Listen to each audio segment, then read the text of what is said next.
we got, hold on. Lay those down a bit. Look, we got it all in frame. Do you know what I mean? Look at that.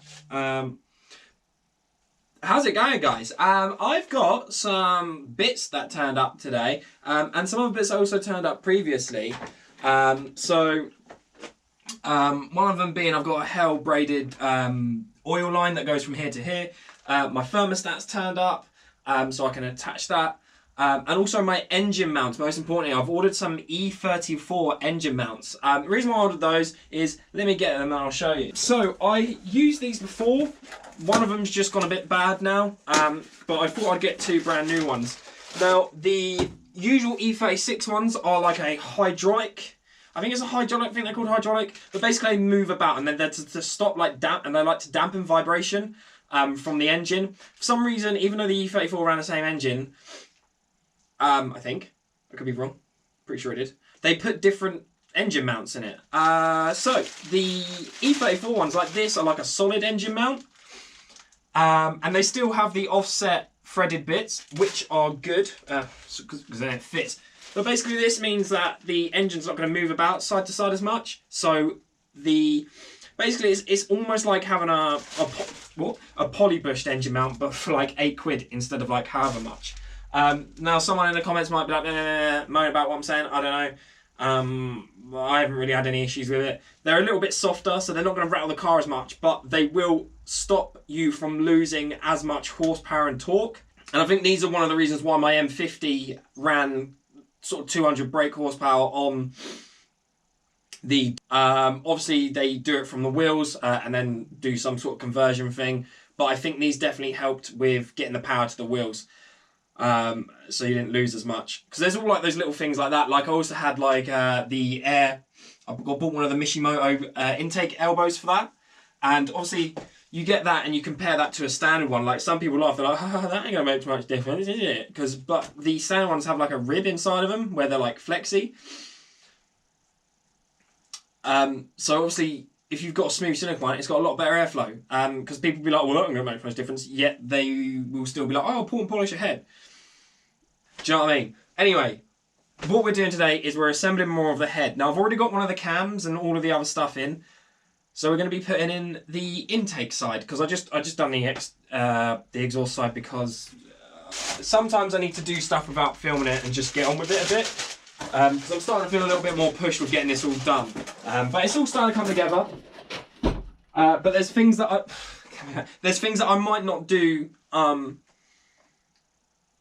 straight away before I get the car on the road. So like for instance, sorry, I know you're probably watching this for maybe the timing and stuff, but no, look, we're going to look at these, the M3 ITBs. I'm not going to do those right away because I still need to buy the adapter plate, which is like 500 quid, along with like, I think I can still use my old fuel rail, I need to do that, but also like the vacuum lines, I need to do all that. I'm thinking now, I was also going to get my single mass flywheel lightened.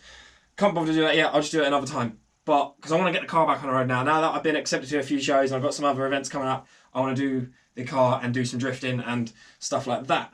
So yeah, let's get this horrible thing off. I still need to wash this because it's disgusting inside. And let's take a look. So, here we have it. This is the exhaust cam that's already in. I've already got it not lined up. I've chucked it in there, but got the arrows pointing to the top anyway. And I've also put this in, the chain tensioner. You know, this isn't done up or anything, and I haven't torqued these up yet. But what we're going to do now is look at getting these in, and the best way to do it, because, sorry about the mess, we have this, which the lifters sit in, and obviously they go in this way. I then need to lift us up and put it in, and they all fall out. So let's have a look at a way we can do this. As you can see, I've got a nice load of oil on my workbench from where I'd done the other ones last night. Annoyingly, I've run out of gloves. So, these are my lifters. Don't judge this one, that's a spare one. Shall I show you how to take these out? Basically, they're quite simple to... what I was going to say, to service them. Basically, a lot of the times you can get lifter ticking. It's quite a common thing with the M5X, whatever you want to call them, the M50s, M52s. Basically, any BMW engine quite often suffers from lifter tick. Now, a lot of the times that can be caused by basically dirt and debris builds up in here. I'm going to take this out so I can show you. I feel like I've started explaining it now, so I'm going to do it. Basically, it's really simple. I'm not going to do it on here because it makes everything go everywhere. But what you need to do is get it on a hard surface. I like to put a bit of wood down. Where's my bit of wood gone? I had a good bit of wood for this. And then you basically put this on top and you just smack it with a hammer. That's right, you smack it with a hammer. Let me find my hammer so I can smack it. So look at this, we're now down on the floor. Here's the lifter. Here's the bit of wood. So this is, let's have another little quick recap. This is how far it sort of sits in. The little piston is, this is the bit we're getting out, by the way. And then we just,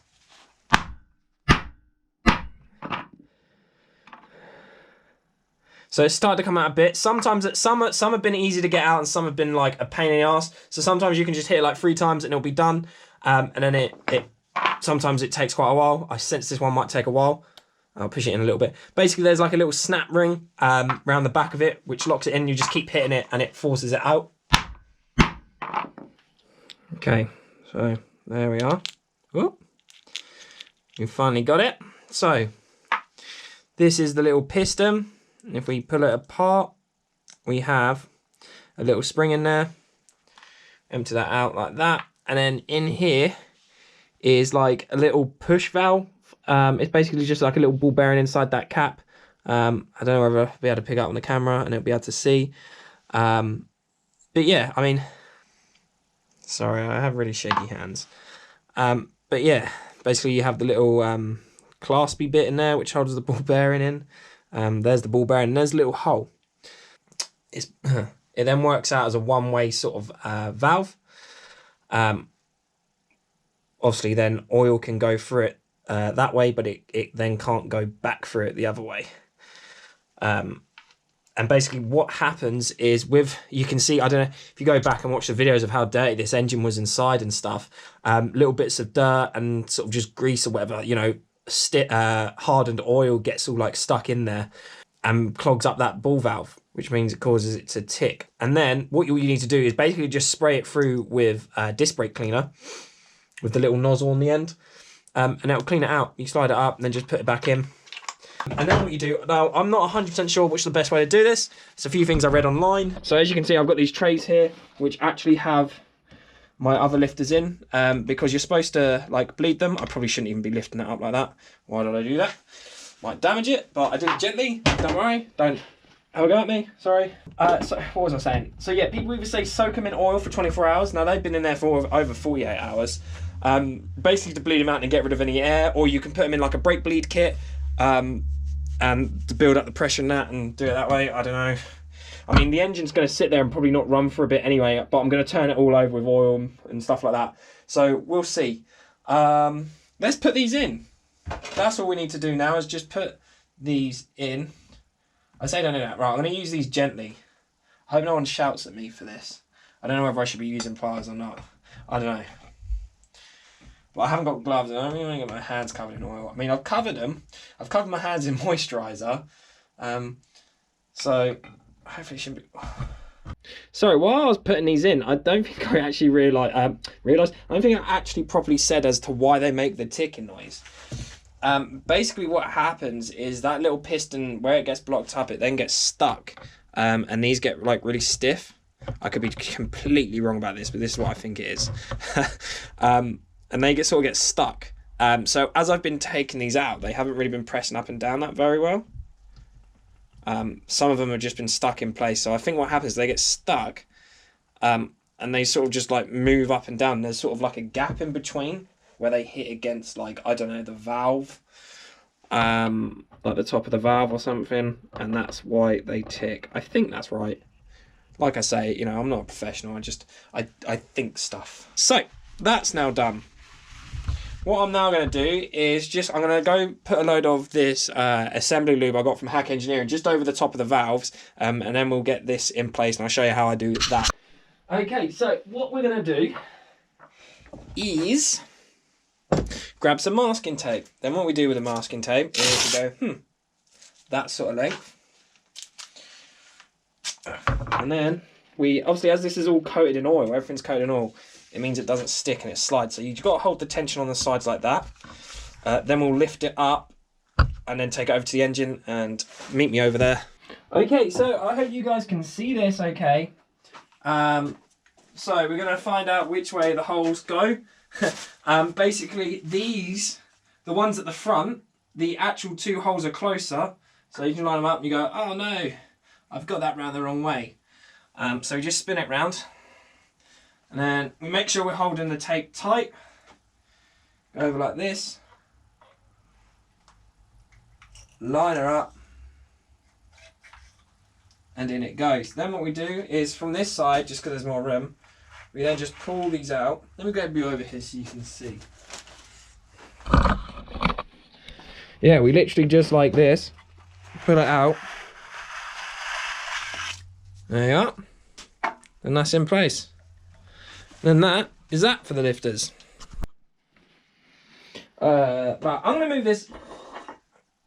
I'm gonna move this closer, so y'all can see better. How's that? Sorry if I start doing weird stuff with my eyes like that. Where I haven't got gloves, I've got oil on my hands, and I really don't want to itch my eyes. It's because my eyes are itchy. Okay.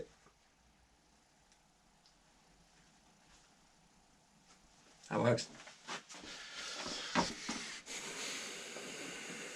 So, look at that. Hopefully you got a great view. So what we're going to do now is I'm just going to take this cloth that I just wiped my eyes with, and I'll just clean out these inside bits, the bearings, and then, so they're nice and clean. Sorry, I have already wiped these out, so don't just go, oh, I was going to wipe out 3 of them. Shut up.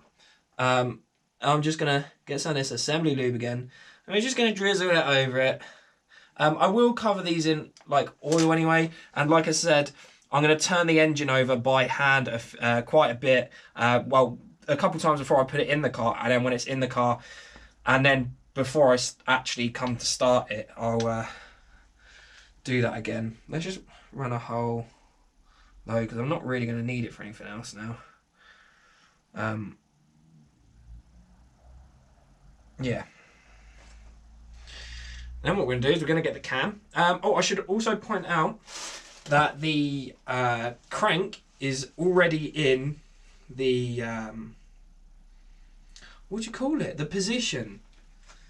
Basically there's a line. We looked at it when did we look at it then? I don't know whether how well you're going to be able to see it. But you have, it's all black in it, can't really see it, but there's a line here, and then there's a little mark on the flywheel with a 0 and a T, and that's the true top dead center. There we are, top dead center of the crank is lined up. I've also done that with the cam by having these 2 holes here at the top pointing upwards, and I'll do the same with that cam as well. Okay, sorry, my parents just turned back up because I still live at home. Cool. But I've got a cool car. Well, no, I haven't got a cool car really, have I? It's a shell. Anyway, less about my life and more about the car. The engine. I found gloves. Now, they're not my usual cool black ones, but yeah, whatever. So yeah, what I'm going to do now is get the cam.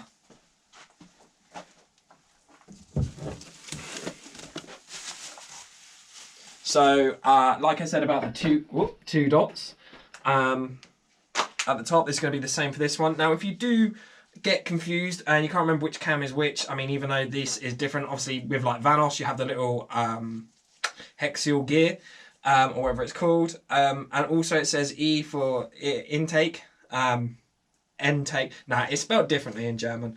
But yeah, so we're just going to fucking wang that in like that. No, we're not. Don't do that. like that. So we find the bearing caps.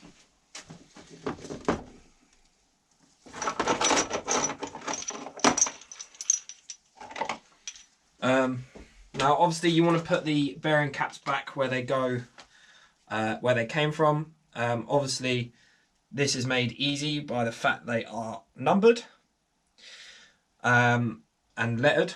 So these ones on the intake have got an E on them, and then from 1 through to 7, 1, 2, 3, 4 to 7. Yep. So obviously same way as if you're looking at like cylinder numbers, they go from 1 here to the higher numbers down there. So we just go, I mean you can sit there and point out which one, but I'm just going to go E3 like that.